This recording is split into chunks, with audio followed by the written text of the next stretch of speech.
first job ever was a butcher in a butcher shop. I was enthusiastic. I was trying to learn as much as I could.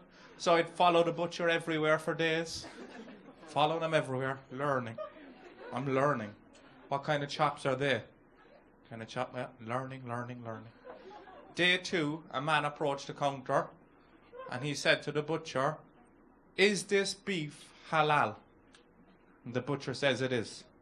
The guy takes about 100 quid's worth of mince, almost the entire tray, and then he walked away. So then I said to the butcher, "What is halal mince?" And he said, "I haven't a fucking clue." Swear to God, that's what he said to me. He said, "All I know is it's fairly popular." Right?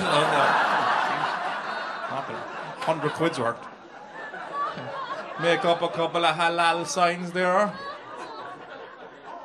H-A-L-L. I know. I'm terrified here. There's a lot of trains, you know. Got on the wrong train in Ireland one time. That was embarrassing. Because there's only like 4 trains. And they're all different colours. The reason I got on the wrong train was because I trusted a man at the train station in a high visibility jacket that looked like he knew what he was doing. He put me on a train. I was meant to be going from Dublin to Cork, okay? Normally a 3-hour journey. I get on the train. Hour and a half later, I'm in a depot station in the middle of fucking nowhere.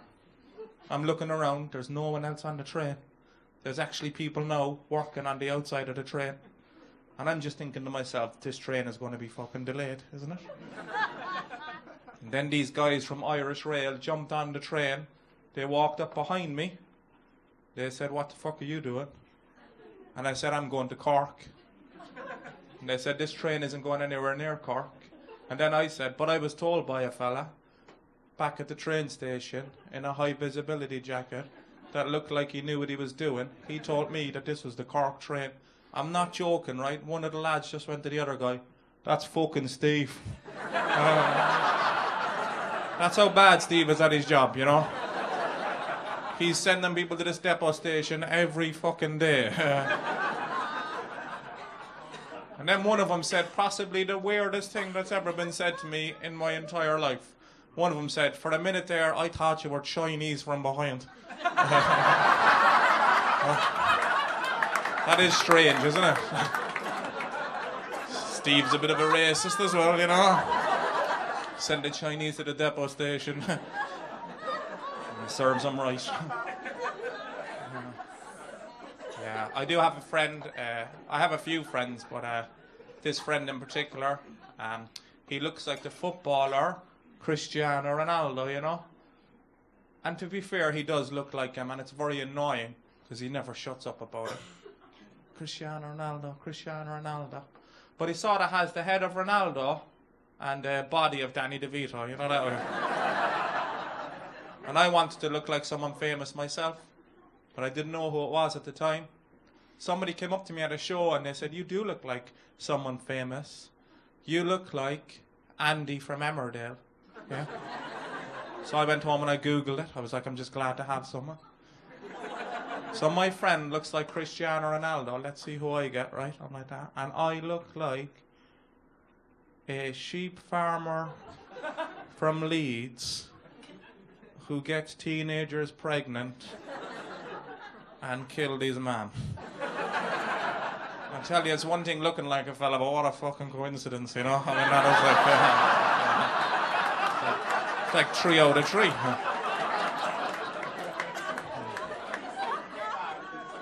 Then I got told I looked like a footballer, but it was Luis Suarez. That wasn't meant to be the funny part. I'll be honest with you, I forgot about this. My friends told me I looked like this footballer. A couple of weeks later, I was back home watching a match in the kitchen with my brother. Next thing, Luis Suarez got off the bench. That sparked a memory. I'm like, I'm supposed to look like this guy. I better ask my brother. But just before I did, my brother stood up in the middle of the kitchen and went, "He is one ugly cunt." I was like, somebody didn't say anything. No, that's okay. I wouldn't mind, but we're twins as well. Yeah. So He deserved everything he said about himself. But I do want to get fitter, you know. I like running. I want to run a marathon. And my friend said, Chris, there's no way you'll run a marathon. It's too hard. I'm like, give me a fucking chance. Then people started telling me about the wall. Has anybody heard about the wall in a marathon? Apparently there's a fucking wall at about 18 miles. As if it isn't hard enough to run a marathon. I'm like, fuck that shit, I'm not climbing a wall. And then I found out there's no wall. It's just in your head. And now I don't want to run a marathon. I'll tell you what I want to do. I wanna start off at about 18 miles, dress myself up as a wall, and then just run back towards everybody else. I'm going to do it. I do, I haven't enjoyed a drink tonight. I'll leave you on this. I love drinking myself. But you know, I'll blame the drink when the drink does me wrong. My dad, on the other hand, will never, ever, ever blame the drink for anything. And I'll give you an example. One day, my dad got so drunk, right, in the pub all day, when he came back, he ran straight through our front porch. Straight through the glass doors. Didn't bother opening it. Straight in. Do you want to know what his excuse was? Nothing to do with the alcohol. He said, we haven't had the porch that long. And he actually forgot that we had a porch. My mother was having none of it. She said, no way, George. I've had that porch for 3 years. My dad defends the alcohol even further. He said, sure, what if I wasn't drinking? I would have been in agony after going through it, like, you know. To be fair, I never heard a man remain so calm after going through a pane of glass in my life. All I heard was a smash, and then my dad was in the hall. Silence then. Next thing I heard, Carl, you wouldn't mind calling me an ambulance there, please? And I'll get someone about this porch. Paramedics turned up. My mum said to the paramedics, is there any chance you'd have a word with him? He's drinking too much. He's not listening to me. Now, my dad, right, was wearing a jeans and a t-shirt, if you can picture that. And the jeans kind of saved his legs. The paramedics said this to him, amongst other things. They sat my dad down. They said, all right, George, you probably need to, you know, calm down on the alcohol. You could have killed yourself tonight.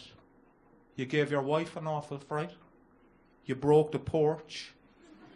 There's chips all over the hall. They said, to be honest with you, George, you're lucky you're wearing the jeans because they sort of saved your legs. My dad looked straight back at them. I better get a denim jacket, so I suppose. Anyway, that's my time for tonight. Thank you very much. Thank you. Cheers.